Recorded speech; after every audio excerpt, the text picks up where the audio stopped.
This report to me cements the fact that the Suns are by far the biggest dumpster fire right now in the NBA. Like, I don't think they get nearly enough attention as they should. You know, the Sixers have been embarrassing. A team like the Wolves has been disappointing. Like, there's some bad stories, right, this year and some disappointing teams. But I think, the Suns take the cake and more in this situation. Because every move they've made, really since acquiring Kevin Durant 2 years ago, has been an absolute failure. You know, they have just completely botched the roster construction around what is one of the best duos in the NBA in Kevin Durant and Devin Booker. You know, hiring Frank Vogel, mistake. Hiring Mike Budenholzer, mistake. Trading the rest of the farm of what you had, essentially, for Bradley Beal, a massive mistake. What were they thinking? It's been a masterclass these last few years in Phoenix of what not to do. And even though Kevin Durant's been hurt for a little bit here, and Bradley Beal, shockingly, right, I know, has been hurt as well, this Suns team that relatively has been, for the most part, healthy and has a lot of their guys available, they are going to miss the play-in. Altogether, they're 3.5 games out right now as they're at halftime. They're up over the Wolves here in a close game in Phoenix, but they're 3.5 games behind the Mavs for the 10th and final spot in the NBA play-in. That's embarrassing. They've botched it as bad as you could have possibly botched roster construction and trying to build a contending team around Kevin Durant that they thought was going to be a finals contender when they made the trade. Now they can't even make the playoffs. And so when you look at this trade so far for the Suns, it's resulted in one playoff series victory. And every year so far, they have progressively gotten worse, right? Second round of the playoffs, the first year they traded for Kevin Durant. Swept in the first round last year, and now not even going to make the play-in. This is a disaster. An absolute disaster. And it also has me thinking here, as you look ahead, like, Kevin Durant's going to be on the move. What about Devin Booker?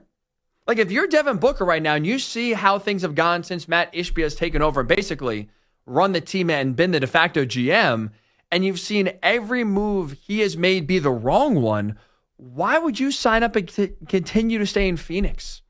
Why waste the final prime years of your career toiling away as your owner tries to build a contender, make some splashy moves that all have resulted in zeros? You know, he's proven nothing so far in terms of guiding this franchise in the right direction. He's taken big swings. He's been aggressive, but now he's exhausted basically every opportunity, every option the Suns have of getting better. You know, they don't have really any draft capital whatsoever to make moves to get more superstars in. So if you're Devin Booker, like, how much better can your team be than it is right now in the next few years? There's really not a reason to believe it. And so I wonder, and I have to believe, right, if Kevin Durant's on the move, I would expect Devin Booker to be like, you know what? We've tried, didn't work, get me out of here. Let me go somewhere where I can actually, again, contend for a championship and not just toil away in anonymity in Phoenix, fighting for a play-in spot most years of my prime left. This has just been an absolute nightmare here for the Suns, and it's going to end now with Kevin Durant getting traded this offseason. And so when you look at Kevin Durant being on the trade block, I heard Shams say 4-6 contending teams expected to be in the mix to trade for Kevin Durant. I think the team that should be the most aggressive, I think the team that if they land him this summer goes from a non-championship contender to championship contender, it's the New York Knicks. I think he would fit in perfectly on that team. I think he could be a great compliment next to Jalen Brunson. They have better depth and in a starting five than right now Phoenix has. And Kevin Durant's still a high-level player. Again, it's not getting noticed because the team around him stinks, but Kevin Durant still is one of the best scorers in the league, can score from anywhere, very versatile, decent defender, long, rangy, good wing. Like, I think if you put him around Brunson, he really takes that team for where the Knicks are now. They're not a championship contender. They're not on the level of the Cavs, not on the level of the Celtics. You, though, get Kevin Durant this offseason. I think that move catapults the Knicks into that championship contender category. That they can actually go into a series and expect to win against the Celtics in the postseason.